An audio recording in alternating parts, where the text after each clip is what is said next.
Hello friends, வணக்கம் and welcome to Tamil பங்கு சந்தை. நான் உங்கள் கோபி. இன்னைக்கு மார்க்கெட் பார்த்தீங்கன்னா ரொம்பவே கேப் டவுன் ஓப்பனாக இருந்தாலும் அங்கிருந்து ஃபர்தர் ஃபால் ஆகாமல் அங்கிருந்து ஓரளவுக்கு ரெக்கவரி ஆக ட்ரை பண்ணியிருக்கு. அதாவது end of the day Nifty 50 பார்த்தீங்கன்னா கிட்டத்தட்ட 246 பாயிண்ட்ஸ் டிக்ரீஸ் ஆகி 1.4% நெகட்டிவ்ல 17,312 க்ளோஸ் ஆயிருக்கு.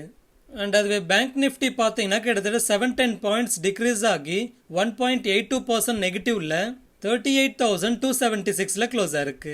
ஸோ இன்னைக்கு மார்க்கெட் ஏன் இந்த அளவுக்கு நெகட்டிவ் ரியாக்ட் ஆனதுக்கு ரீசன்ஸ் எல்லாருக்குமே தெரிஞ்சிருக்கும்னு நினைக்கிறேன். ஸோ அதை நம்ம ஷார்ட்டாக பேசிட்டு ரிலையன்ஸோட ஏஜிஎம் மீட்டிங்கோட அப்டேட்ஸை பார்க்கலாம். ஜாக்சன் ஹோல் எக்கனாமிக் சிம்போசியமில் யூஎஸ் ஃபெட்டோட பவல் என்ன சொல்லியிருந்தாருன்னா, இப்போத்துக்கு இன்ட்ரெஸ்ட் ரேட்டை குறைக்கிற ஐடியா இல்லை, இன்க்ரீஸ் தான் பண்ண போகிறோன்னு சொல்லியிருந்தாரு. ஏன்னா லாஸ்ட் டேட்டா படி பார்க்குறப்போ ஓரளவுக்கு இன்ஃப்ளேஷன் பீக்காக இருந்தாலும் ஸ்டில் இன்ஃப்ளேஷன்ன்றது ரொம்பவே அதிகமாக இருக்குது. அதாவது 8% இருக்குது. ஸோ அதை 2% டார்கெட்டுக்கு கொண்டு வரத்துக்கு இன்னும் கண்டினியூஸாக இன்ட்ரெஸ்ட் ரேட் ஹைக் பண்ண வேண்டியதாக இருக்கும்னு சொல்லியிருந்தாரு. அண்ட் ஈவன் ஹிஸ்டரியும் அதை தான் சொல்லுது. அதாவது ஓரளவுக்கு இன்ஃப்ளேஷன் எல்லாமே கம்மியாயிட்டு இருக்குன்னு ப்ரீமெச்சூராகவே, அதாவது இப்போவே மானிட்டரி பாலிசியை லூசன் பண்ண ஆரம்பிச்சோம்னா அது டிசாஸ்டராக இருக்கும்னு சொல்லியிருந்தாரு. ஸோ அதனால் இப்போத்துக்கு அக்ரெசிவாக இன்ட்ரெஸ்ட் ரேட் ஹைக் பண்ணுறதை கண்டினியூ பண்ண போகிறோம். அண்ட் இது ஈவன் எக்கனாமிக்கு கொஞ்சம் பெயினை கொடுக்கறதுக்கும் வாய்ப்பு இருக்குன்னு சொல்லியிருந்தாரு. ஸோ இப்படி இப்போத்துக்கு இன்ட்ரெஸ்ட் ரேட் ஹைக் பண்ணுறதை கண்டினியூ பண்ண போகிறோம். அண்ட் ஈவன் அதனால எக்கனாமிக்கும் பெயின் வரதுக்கு வாய்ப்பு இருக்குன்னு சொன்னதுனால யூஎஸ் மார்க்கெட்ஸ் எல்லாமே அன்னைக்கு ரொம்பவே நெகட்டிவாக க்ளோஸ் ஆயிருந்தது. அதாவது டவ் ஜோன்ஸ் பார்த்தீங்கன்னா 3.03% நெகட்டிவாக க்ளோஸ் ஆயிருந்தது. S&P 500 அரௌண்ட் 3.37% நெகட்டிவாக க்ளோஸ் ஆயிருந்தது. அண்ட் அதுவே நாஸ்டாக் பார்த்தீங்கன்னா அரௌண்ட் 3.94% நெகட்டிவாக க்ளோஸ் ஆயிருந்தது. அண்ட் ஈவன் என்டையர் குளோபல் மார்க்கெட்ஸே பார்த்தீங்கன்னா நெகட்டிவ் ரியாக்ட் ஆயிருந்தது. அண்ட் ஸ்பெசிஃபிக்காக நம்மளோட SGX நிஃப்டியும் நெகட்டிவாக க்ளோஸ் ஆயிருந்தது. அண்ட் அதனால் நம்மளோட நிஃப்டியும் இன்னைக்கு ரொம்பவே கேப் டவுனில் ஓப்பன் ஆயிருந்தது. ஆனால் ஸ்டில் இப்படி கேப் டவுனில் ஓப்பன் ஆனாலும் நம்மளோட மார்க்கெட் ஃபர்தர் ஃபால் ஆகாமல் ஓரளவுக்கு ரெக்கவரி ஆக ட்ரை பண்ணது பார்க்குறப்போ நம்மளோட மார்க்கெட் இந்த நெகட்டிவ் அப்டேட்டை ஓரளவுக்கு வித்ஸ்டாண்ட் பண்ணிட்டு இருக்குன்னு சொல்லலாம்.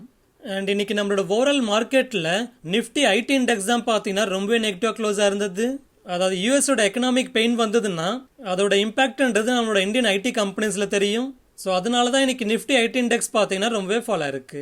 அண்ட் அதுவே இன்னைக்கு ஓரளவுக்கு பாசிட்டிவாக பர்ஃபார்ம் பண்ண இண்டெக்ஸ்னு பார்க்குறப்போ எஃப்எம்சிஜி இண்டெக்ஸ் தான் ஓரளவுக்கு பாசிட்டிவாக ரியாக்ட் ஆயிருந்தது. ஸோ ஓவரால் இன்ஃப்ளேஷனை கண்ட்ரோல் பண்ணுறதுக்கு இந்த ஸ்டெப்ஸ் எடுக்கிறதும் அண்ட் முக்கியமாக நம்மளோட இந்தியன் இன்ஃப்ளேஷன் பார்த்தீங்கன்னா ஓரளவுக்கு கம்மியாயிட்டு இருக்கிறதும் ஓவரால் எஃப்எம்சிஜி செக்டாருக்கு பாசிட்டிவாக இருக்கும்ன்றதுனால இன்னைக்கு நிஃப்டி எஃப்எம்சிஜி இண்டெக்ஸும் ஓரளவுக்கு பாசிட்டிவாகவே ரியாக்ட் ஆயிருக்கு. ஓகே, அடுத்து இன்னைக்கு ரிலையன்ஸோட ஏஜிஎம், அதாவது ஆனுவல் ஜெனரல் மீட்டிங் இருந்தது. ஸோ அதோட முக்கியமான ஹைலைட்ஸை மட்டும் நம்ம இப்போ குவிக்காக பார்த்துடலாம். ஸோ ரிலையன்ஸோட ஜியோ 5G சர்வீசஸை இந்த தீபாவளிக்கு முக்கியமான சிட்டிஸான டெல்லி, மும்பை, கொல்கத்தா, சென்னையில் லான்ச் பண்ண போகிறதா சொல்லியிருக்காங்க. அண்ட் ஜியோட 5Gன்றது தான் வேர்ல்டுலேயே மோஸ்ட் அட்வான்ஸ்டு 5G நெட்ஒர்க்காக இருக்கும்னு சொல்லியிருக்காங்க. அண்ட் அது அவங்க ஸ்டாண்டலோன் 5G ஆர் ட்ரூ 5Gன்னு மென்ஷன் பண்ணியிருந்தாங்க. அதாவது எக்ஸிஸ்டிங் 4G இன்ஃப்ராஸ்ட்ரக்சர் மேலே டிபெண்ட் ஆகாமல் டெப்ளாய் பண்ணுறதுனால அதை ஸ்டாண்டலோன் 5G ஆர் ட்ரூ 5Gன்னு பிராண்டிங் எக்ஸசைஸை ஸ்டார்ட் பண்ணியிருக்காங்கன்னு சொல்லலாம். அண்ட் இந்தியாவோட 5G நெட்ஒர்க்கை பில்ட் பண்ணுறதுக்கு ரிலையன்ஸ் இண்டஸ்ட்ரீஸ் கிட்டத்தட்ட 2 lakh crores இன்வெஸ்ட் பண்ண போகிறதா சொல்லியிருக்காங்க. அண்ட் ஜியோ 5Gயோட ஸ்பீடுன்றது அப் டு 1 GB/s வரைக்கும் இருக்கும்னு சொல்லியிருக்காங்க. அண்ட் இதை தாண்டி ஜியோ ஏர் ஃபைபரை இன்ட்ரடியூஸ் பண்ணியிருக்காங்க. அதாவது ஃபிக்ஸ்டு ஃபைபர் ப்ராட்பேண்டுக்கு பதிலாக வயர்லெஸ்ஸாகவே இன்டர்நெட்டை கனெக்ட் பண்ணுறதுக்கான ஃபைபர் சொல்யூஷன் சொல்லியிருக்காங்க. அண்ட் ஜியோ கிளவுட் பிசியும் இன்ட்ரடியூஸ் பண்ணியிருக்காங்க.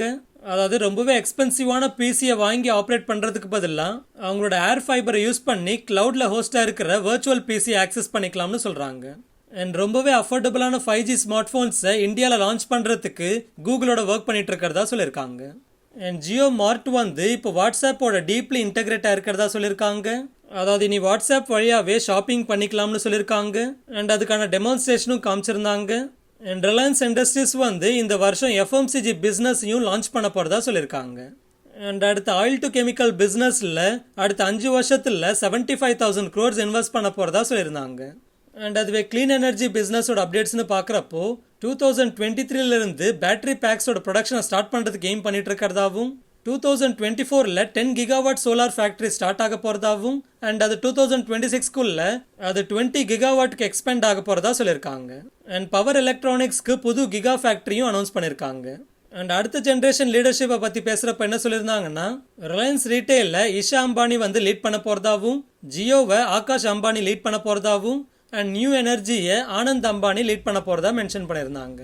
அண்ட் ஃபைனலாக ஜியோட ஐபிஓ அண்ட் ரீட்டைலோட ஐபிஓவை அடுத்த வருஷத்தோட ஏஜி மீட்டிங்கோட ஸ்பீச்சில் இருக்கும்னு சொல்லியிருக்காரு.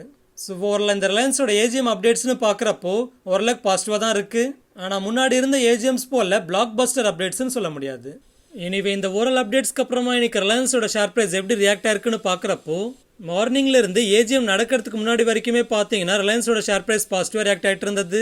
ஆனால் அதுக்கப்புறமா ஓரளவுக்கு சடனாக ரைஸ் ஆகி அங்கேருந்து ஃபால் ஆகி end of the day almost 0.78% நெகட்டிவாக க்ளோஸ் ஆயிருக்கு. ஓகே, அடுத்து அலம்பிக் ஃபார்மாவோட அப்டேட்டை பார்க்கலாம். அலம்பிக் ஃபார்மாவோட வடோதரா பிளான்ட்டுக்கு யூஎஸ் எஃப்டிஏ கிட்ட இருந்து எந்த ஒரு அப்சர்வேஷனும் இஷ்யூ ஆகாம ஆர்ஆர்ஏ அதாவது ரிமோட் ரெகுலேட்டரி அசஸ்மெண்ட்ன்றது சக்சஸ்ஃபுல்லாக கம்ப்ளீட் ஆயிருக்கிறதா சொல்லியிருக்காங்க. அண்ட் இந்த அசஸ்மெண்ட்ன்றது 22 ஆகஸ்ட்ல இருந்து 26 ஆகஸ்ட்குள்ள நடந்திருக்கிறதா சொல்லியிருக்காங்க. எனிவே இந்த அப்டேட்க்கு அப்புறமா இன்னைக்கு அலம்பிக் ஃபார்மோட ஷேர் பிரைஸ் எப்படி ரியாக்ட் ஆயிருக்குன்னு பார்க்குறப்போ இன்னைக்கு end of the day Alembic ஃபார்மோட ஷேர் பிரைஸ் பார்த்தீங்கன்னா ஆல்மோஸ்ட் நியூட்ரலாகவே க்ளோஸ் ஆயிருக்குன்னு சொல்லலாம். ஓகே, அடுத்து ஐஆர்சிடிசியோட அப்டேட்டை பார்க்கலாம். ஐஆர்சிடிசி பார்த்தீங்கன்னா இப்போ ரீசெண்டாக வந்து பேசஞ்சர்ஸோட டேட்டாவை மானிட்டைஸ் பண்ணுறதுக்கான பிஸ்னஸ் ஸ்ட்ராட்டஜியை அட்வைஸ் பண்ணுறதுக்கான கன்சல்டண்ட்டை ஹையர் பண்ணுறதுக்கு டெண்டரை வந்து இன்வைட் பண்ணிட்டு இருந்தாங்க. ஆனால் அந்த டெண்டரை இப்போ வித்ரா பண்ணியிருக்கிறதா அனௌன்ஸ் பண்ணியிருக்காங்க. அதாவது ஐஆர்சிடிசி வந்து பேசஞ்சர்ஸோட டேட்டாவை மானிட்டைஸ் பண்ணி அரௌண்ட் 1000 crores ரைஸ் பண்ணுறதுக்கு பிளான் பண்ணிட்டு இருந்தாங்க. அண்ட் அந்த அப்டேட்க்கு அப்புறமா ஐஆர்சிடிஎஸோட ஷேர் ப்ரைஸும் பார்த்தீங்கன்னா ஓரளவுக்கு ரைஸ் ஆகிட்டு இருந்தது. ஆனால் இப்போ அதுக்கான டெண்டரை வித்ரா பண்ணியிருக்கிறதுனால இதோட ஷேர் ப்ரைஸ் எப்படி ரியாக்ட் ஆயிருக்குன்னு பார்க்குறப்போ இன்னைக்கு எண்ட் ஆஃப் த டே ஐஆர்சிடிஎஸோட ஷேர் ப்ரைஸ் பார்த்தீங்கன்னா ஆல்மோஸ்ட் 3.74% நெகட்டிவாக க்ளோஸ் ஆயிருக்கு. ஓகே, அடுத்து இன்னைக்கு என்னோட பொசிஷனோட அப்டேட்டை பார்க்கலாம். இன்னைக்கு புதுசாக நிஃப்டி அக்டோபர் எக்ஸ்பெரியோட 14,500 புட் ஆப்ஷனை ஷார்ட் பண்ணியிருக்கேன். ஆனால் இப்போதைக்கு ஜஸ்ட் ஒரு லாட் மட்டும் தான் ஷார்ட் பண்ணியிருக்கேன். மற்றபடி எக்ஸிஸ்டிங் போர்ஷன்ஸ் தான 16,000 புட் ஆப்ஷன் அண்ட் 15,500 புட் ஆப்ஷனை கண்டினியூ பண்ணிட்டு இருக்கேன். ஓகே, அடுத்து ரைட்ஸ் கம்பெனியோட அப்டேட்டை பார்க்கலாம். ரைட்ஸ் கம்பெனிக்கு அரௌண்ட் 361 crores வர்த்துள்ள ஆர்டர்ஸ் வந்திருக்கிறதா அப்டேட் பண்ணியிருக்காங்க. அண்ட் அந்த பிஸ்னஸ் ஆர்டர்ஸ்ன்றது கொல்லம் ரயில்வே ஸ்டேஷனை ரீடெவலப்மெண்ட் பண்ணுறதுக்கான ஆர்டர்னு சொல்லியிருக்காங்க. அண்ட் இந்த ஆர்டர்ஸ்ன்றது ஜாயிண்ட் வெஞ்சர் பார்ட்னரோட சேர்ந்து வந்திருக்கிறதா சொல்லியிருக்காங்க. அண்ட் அந்த ஜாயிண்ட் வெஞ்சரில் ரைட்ஸோட ஷேர்ன்றது 51%னு சொல்லியிருக்காங்க.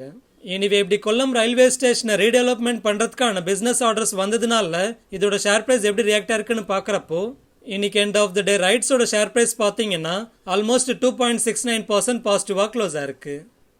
ஓகே, அடுத்து சன்சேரா இன்ஜினியரிங்கோட அப்டேட்டை பார்க்கலாம். சன்சேரா இன்ஜினியரிங் கம்பெனிக்கு நார்த் அமெரிக்காவுக்கு சேர்ந்த எலக்ட்ரிக் வெஹிக்கல் மேனுஃபேக்சர் கிட்ட இருந்து 50.8 crores வர்த்துள்ள ரிப்பீட் ஆர்டர் வந்திருக்கிறதா அப்டேட் பண்ணியிருக்காங்க. அண்ட் இந்த ஆர்டர்ஸ்ன்றது பேசஞ்சர் வெஹிக்கல்ஸ்க்கான ப்ரிசிஷன் ஃபோர்ஜ்ட் அண்ட் மிஷின் காம்பனன்ட்ஸை சப்ளை பண்ணுறதுக்கான ஆர்டர்ஸ்னு சொல்லியிருக்காங்க. அண்ட் ஃபர்ஸ்ட் இதுக்கான சக்ஸஸ்ஃபுல் ட்ரையல் முடிஞ்ச பிறகு தான் அடுத்த ஃபினான்ஷியல் இயர்லேருந்து இதுக்கான மாஸ் ப்ரொடக்ஷனை பண்ண போகிறதா சொல்லியிருக்காங்க. ஸோ ஆல்ரெடி இதே கஸ்டமர் கிட்ட இருந்து இவங்களுக்கு கிட்டத்தட்ட 49.7 crores வர்த்துள்ள ஆர்டர்ஸ் வந்திருக்கிறதாவும் அண்ட் இப்போ கிட்டத்தட்ட 50.8 crores வர்த்துள்ள ஆர்டர்ஸ் வந்திருக்கிறதுனால இந்த ஒரே கஸ்டமர் கிட்ட இருந்து ஆனுவல் ஆர்டர் புக்குன்றது அரௌண்ட் 100 crores இருக்கிறதா சொல்லியிருக்காங்க. எனிவே இந்த ஆர்டரோட அப்டேட்க்கு அப்புறமா இன்னைக்கு சன்சேரா இன்ஜினியரிங்கோட ஷேர் ப்ரைஸ் எப்படி ரியாக்ட் ஆயிருக்குன்னு பார்க்குறப்போ இன்னைக்கு end of the day Sansera இன்ஜினியரிங்கோட ஷேர் ப்ரைஸ் பார்த்தீங்கன்னா ஆல்மோஸ்ட் 6.44% பாசிட்டிவாக க்ளோஸ் ஆயிருக்கு. ஓகே, அடுத்து இந்த வாரம் எக்ஸ்பைரி ஆகிற நிஃப்டியோட ஆப்ஷன் செயின் பார்க்குறப்போ கால் ஆப்ஷன் சைடில் அதிகம் ஓப்பன் இன்ட்ரெஸ்ட்ன்றது இப்போ இமீடியட்டாக 17,700 ஸ்ட்ரைக் ப்ரைஸில் பில்டாக இருக்குது. அண்ட் அதை தாண்டி பார்க்குறப்போ 18,000 ஸ்ட்ரைக் ப்ரைஸ்லையும் பில்டாக இருக்குது. அண்ட் அதுவே புட் ஆப்ஷன் சைடில் அதிகம் ஓப்பன் இன்ட்ரெஸ்ட்னு பார்க்குறப்போ அரௌண்ட் 17,000 ஸ்ட்ரைக் ப்ரைஸில் பில்டாக இருக்குது.